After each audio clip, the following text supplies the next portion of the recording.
Balasore train हादसा होता है। याद कीजिए 24 घंटे भी नहीं हुए थे, मगर भारतीय जनता पार्टी का प्रचार तंत्र उसमें मुस्लिम एंगल ढूंढ रहा था, उसमें मस्जिद ढूंढ रहा था। यही नहीं, खुद मोदी सरकार के मंत्री साजिश की ओर इशारा कर रहे थे। गोदी मीडिया पूरे साजिश के एंगल को दिखा रहा था। गोदी मीडिया का सिर्फ दो फोकस था। एक तरफ प्रधानमंत्री नरेंद्र मोदी को महामानव के तौर पर दिखाया जाए और दूसरी तरफ एक साजिश का एंगल, एक आतंकी एंगल पेश किया जाए। अब रिपोर्ट सामने आ गई है। सरल शब्दों में कहा जाए दोस्तों, तो यह दुर्घटना हुई सिग्नलिंग फेलियर की वजह से। दूसरी बात, यह सिग्नलिंग फेलियर एक अरसे से चला आ रहा था, जिसकी वजह से एक और दुर्घटना हुई थी, मगर उसकी सुध किसी ने नहीं ली और इतिहास ने खुद को दोहराया, इस कदर दोहराया कि 293 लोग मारे गए। अगर मैं आपको याद दिलाना चाहता हूं दोस्तों कि किस तरह से रेल मंत्री अश्विनी वैष्णव वहां पहुंचकर पूरे फोटो ऑप कर रहे थे, भारत माता की जय के नारे लगाए जा रहे थे, और जब कोई उनसे सवाल कर रहा था तो पूरा प्रचार तंत्र कह रहा था उन्होंने एमबीए किया है, वो सिविल सर्वेंट रहे हैं, वो इतने पढ़े लिखे हैं, वो इस्तीफा कैसे दे सकते हैं। क्या उन्हें इस्तीफा देना चाहिए था? कुछ देर बाद। मगर मैं आपको बताता हूं गोदी मीडिया किस तरह का कचरा चला रहा था एक एक करके। मोदी ने ढूंढ लिया कौन 275 जान ले गया। कौन? गौर कीजिएगा। बंगाल में हादसे का मास्टरमाइंड, सीबीआई का एक्शन शुरू। सीबीआई में मामले में घुस गई थी और मकसद क्या था कि इसमें साजिश के एंगल को ढूंढा जाए। मगर निकला क्या? रिपोर्ट आपके सामने है दोस्तों। इस रिपोर्ट में साफ तौर पर लिखा गया है सिग्नलिंग फेलियर है। लिखा क्या है इस रिपोर्ट में, यह भी पढ़ के सुनाऊंगा। आगे देखिए, ये हुंकार फुंकार न जाने कौन सा प्रोग्राम है। बालासोर ट्रेन हादसा, साजिश या सियासत? दोनों चीजें पापा की इस परी ने ढूंढ ली। सियासत ताकि विपक्षी दलों को घेर सके, साजिश ताकि एक खास समुदाय पर निशाना साधा जा सके। आगे 288 लोगों की मौत, साजिश बहुत बड़ी है। अरे बताएं ना इंडिया टीवी, साजिश कहां है? रिपोर्ट तुम्हारे सामने है जिसने सिर्फ सिग्नलिंग फेलियर की बात की है। फिर देखिए, मिल गया ट्रेन हादसे का असली विलन। और इस थंबनेल में आप देख सकते हैं एक व्यक्ति को दिखाया गया है, उसका चेहरा कवर्ड है। सब एक विलन को ढूंढ रहे थे, मगर दिक्कत की बात है दोस्तों कि सिर्फ एक ही धर्म में लोग विलन को ढूंढना चाहते थे। यही कर रहा था ये गोदी मीडिया।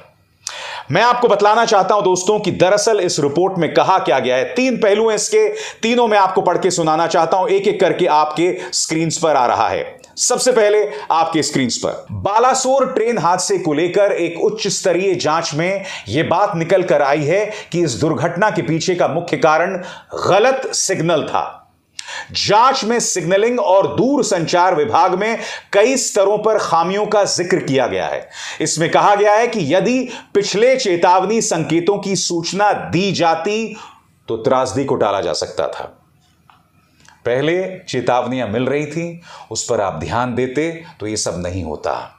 आगे सुनिए साहब। रेलवे सुरक्षा आयोग द्वारा रेलवे बोर्ड को सौंपी गई स्वतंत्र जांच रिपोर्ट में कहा गया है कि सिग्नलिंग कार्यों में खामियों के बावजूद एसएनडीटी कर्मचारियों द्वारा उपचारात्मक कार्रवाई की जा सकती थी। अगर बहानागाह बाजार के स्टेशन प्रबंधक द्वारा 2 समानांतर पटरियों को जोड़ने वाले स्विच के बार बार असामान्य व्यवहार के बारे में सूचना दे दी गई होती, एक स्विच जो बार बार असामान्य व्यवहार कर रहा था, मगर इनकी कुंभकर्णी नींद नहीं टूटी। तीसरा पहलू आपके स्क्रीन पर रिपोर्ट में यह भी कहा गया है कि दक्षिण पूर्व रेलवे के खड़गपुर डिवीजन के बांकार नयाबाज स्टेशन पर 16 मई 2022 को गलत वायरिंग और केबल फॉल्ट के कारण इसी तरह की घटना हुई थी। इसमें कहा गया था कि अगर इस घटना के बाद गलत वायरिंग के मुद्दे को हल करने के लिए सुधारात्मक उपाय किए गए होते तो बहानागाह बाजार रेलवे स्टेशन में दुर्घटना नहीं होती। क्या बताया कुछ देर पहले मैंने आपको कि पहली ऐसी चेतावनी मिल गई थी 16 मई 2022 को, मगर रेलवे मंत्रालय ने कुछ नहीं किया। और इसके बाद जब दुर्घटना होती है तो घटनास्थल पर प्रधानमंत्री पहुंचते हैं, अश्विनी वैष्णव पहुंचते हैं और सिर्फ प्रचार होता है और उसके अलावा कुछ नहीं। आज कांग्रेस सवाल उठा रही है कि ऐसा क्यों? सिर्फ हरी झंडियां देने तक ही क्या रेलवे मंत्रालय का काम होगा? क्या कह रही सुप्रिया श्रीनित, आइए सुनिए। या हम इस मंच से सिर्फ इतनी ही अपील कर सकते हैं कि गर्म भोजन, कहीं हरी झंडी, कोई नई वंदे मातरम के चक्कर में मत पड़िए। पहले जो रेल से यात्रा कर रहे हैं लोग, उनको सुरक्षित कीजिए। उनको अपने गंतव्य पर सुरक्षित पहुंचाने की जिम्मेदारी सरकार की है। सरकार की जिम्मेदारी गरम खाना और नई नई झंडियां दिखाने की नहीं है। सरकार की जिम्मेदारी है कि जो आज रेल की पटरियों पर गाड़ियां चल रही हैं वो सुरक्षित अपने गंतव्य पर पहुंचे। सरकार के सारे झूठ धराशायी हो गए इस एक रिपोर्ट के माध्यम से। और दुख की बात यह थी दोस्तों कि गोदी मीडिया और इनका प्रचार तंत्र लगातार विलेंस ढूंढ रहा था, लगातार इसमें मुसलमानों को विलन बनाने की कोशिश कर रहा था। याद कीजिए, इसी मंच पर मैंने कार्यक्रम किया था। कभी आमिर को विलन बनाना, कभी मस्जिद को ढूंढना, यही चल रहा था और इसके अलावा कुछ नहीं। मीडिया भी इसमें शामिल था। याद कीजिए मैंने अपनी रिपोर्ट में क्या कहा था, सुनिए।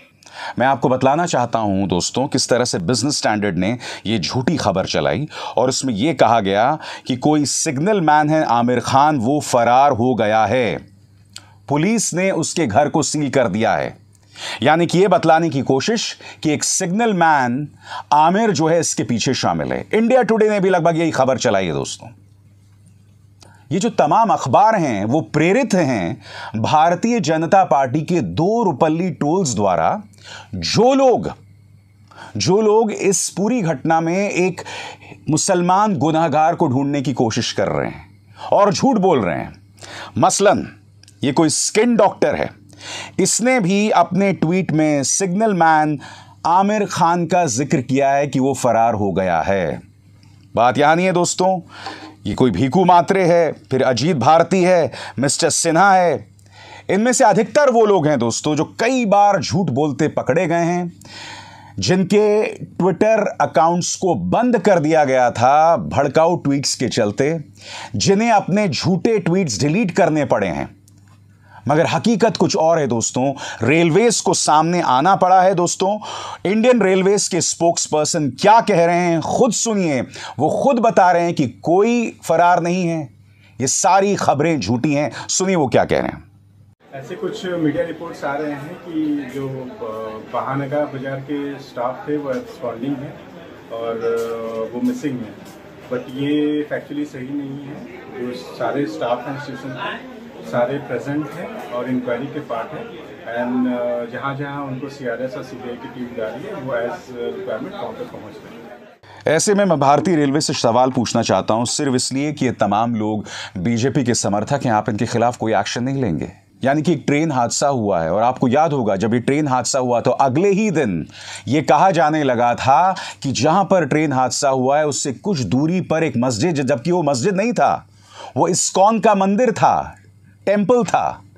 और यही नहीं, ये बताया जा रहा था कि किस तरह से वहां का स्टेशन मास्टर एक मुसलमान है, जबकि वो सरासर गलत था। स्टेशन मास्टर था मोहांटी, एसबी मोहांटी। लगातार शुरू से कोशिश की जा रही है, पहले ये कहने की स्टेशन मास्टर मुस्लिम है, फिर ये कहा गया कि किस तरह से पास में एक मस्जिद है इसलिए साजिश है, और अब आमिर खान का इस्तेमाल। इस गोदी मीडिया ने दोस्तों इस वक्त तमाम हदों को पार किया। और मैंने ये बार बार कहा है कि अगर आपको एक देश की राजनीति का चरित्र, एक देश के मीडिया का चरित्र जानना हो तो यह देखिए कि जब संकट की घड़ी होती है तो उस देश का मीडिया क्या कहता है, उस देश के राजनेता क्या कहते हैं। मैं आपको दिखला चुका हूं अभी अभी अपनी इस रिपोर्ट में। अब देखिए मीडिया और क्या क्या कर रहा था एक एक करके। मिल गया जिसने दिया था मौत का ग्रीन सिग्नल। कहां है भैया? दोषियों पर बड़े एक्शन की तैयारी में पीएम मोदी। 24 घंटों में 288 मौतों के जिम्मेदार पर होगा बड़ा एक्शन। घटनास्थल से प्रधानमंत्री मोदी ने किया फोन, अफसरों में अफरा तफरी, सिर्फ यह बतलाने के लिए कि प्रधानमंत्री किसी से फोन पर बात कर रहे हैं और इससे अफसरों में अफरा तफरी मच गई है। अगर निजाम इतना मजबूत होता, अगर निजाम का इतना खौफ होता तो 16 मई 2022 को जो गलती की गई थी वो दोहराई नहीं जाती। आगे देखिए मीडिया की बेशर्मी। घटनास्थल से प्रधानमंत्री मोदी ने 3 बार किसको क्यों फोन किया।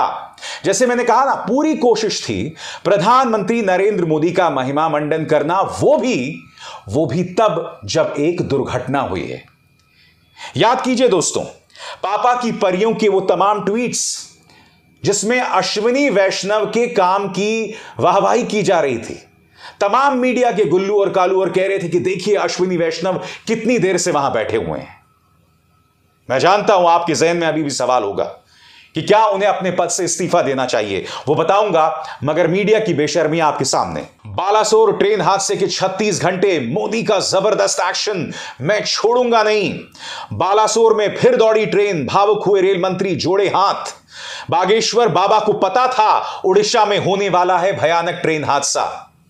सबसे पहले देखिए किस तरह से रेल मंत्री ड्रामा करते हैं रोने का। और बहुत ही संवेदना के साथ जिन परिवारों के मेंबर्स खो गए, उनको किसी न किसी जल्दी से जल्दी उनके पास उनके परिवारजन पहुंचे, ये हमारा दायित्व।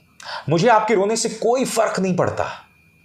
16 मई 2022 को जो गुनाह हुआ था उसकी खबर आप तक भी पहुंची होगी। मैं आपसे पूछना चाहता हूं, आपने क्या किया था? और फिर धीरेन्द्र शास्त्री जैसे लोग जो जले पर नमक छिड़क रहे थे यह कहते हुए कि भाई मुझे पहले से पता था। अरे अगर पहले से पता था तो रोका क्यों नहीं?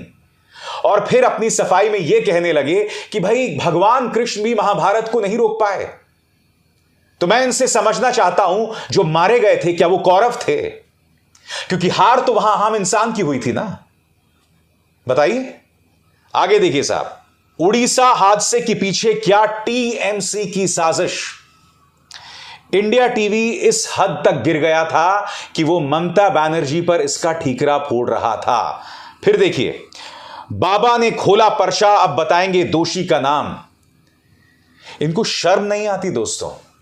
पहली बात तो इन न्यूज चैनल्स को आलोचना करना चाहिए था इस बात को लेकर कि भाई तुम ये सब कह क्यों रहे हो, मगर उसको लेकर आलोचना नहीं हुई। क्या कहा जा रहा है, फिर से देखिए। बाबा ने खोला पर्चा, अब बताएंगे दोषियों का नाम। यकीन मानिए दोस्तों, इस देश की मीडिया का कुछ नहीं हो सकता, इस देश के राजनेताओं का कुछ नहीं हो सकता है। पहले जब भी ट्रेन हादसे होते थे तो हम रेल मंत्री को कटघरे में रखते थे। क्या अश्विनी वैष्णव को इस्तीफा देना चाहिए? निजी तौर पर मेरा मानना है नहीं देना चाहिए, मगर मेरा यह भी मानना है कि अपना प्रचार बंद कीजिए, क्योंकि जब आप अपना प्रचार करते हैं तो असली मुद्दों पर आपका ध्यान नहीं जाता। और असली मुद्दा था 16 मई 2022 जब पहली बार वो खामी पता चली थी, और वो इस रिपोर्ट से सामने आ रही है। तो बतलाइए ना, क्यों खामोश थे आप उस वक्त?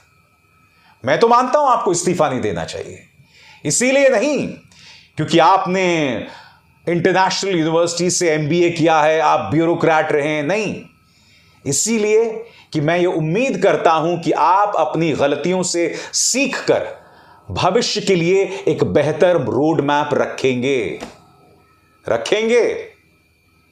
या फिर इस सरकार की वही हालत है, 12 महीने एक कुत्ते की पूंछ को नली में रखो और 12 महीने बाद नली से उस पूंछ को निकालो, पूंछ टेढ़ी की टेढ़ी रहती है। अभिसार शर्मा को दीजिए इजाजत, नमस्कार। स्वतंत्र और आजाद पत्रकारिता का समर्थन कीजिए, सच में मेरा साथी बनिए। बहुत आसान है दोस्तों, इस ज्वाइन बटन को दबाइए और आपके सामने आएंगे ये 3 विकल्प, इनमें से एक चुनिए और सच के इस सफर में मेरा साथी बनिए।